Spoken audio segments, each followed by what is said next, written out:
Today we're going to collect a Crape Myrtle, Lagestromia indica. This Crape Myrtle was in the ground in the nursery when I moved in. It more than likely was put in here originally when the home was originally landscaped back in 1955.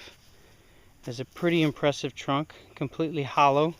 It's been graded about a foot higher than what it was originally, so there's something amazing underneath, I think. In a little bit we're going to kind of go over the specifics about how to properly dig a Crape Myrtle up in aftercare. As you can see, there's a lot of material that's going to be cut off.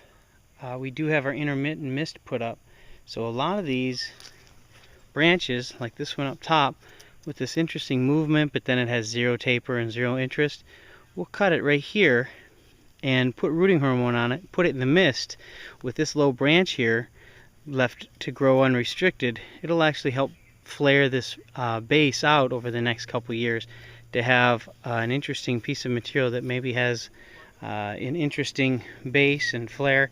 If it doesn't, that's fine. It didn't cost anything except for time, a couple years. This one right here is the same thing. This was cut at one time, but then when it back budded, it had a secondary shoot. So what we could do is actually cut this here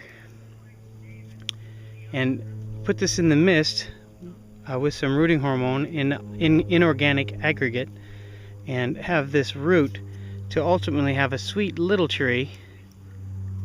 This is the trunk line right here. It's kind of hard to see, but it's there. So we have about maybe 8 to 10 nice little Crape Myrtle starts that we're going to work on the top. But the reason why I'm collecting it isn't for the little shoots that I'm going to be getting off. It's this wonderful base with these hollows. It's completely hollow. Interesting movement,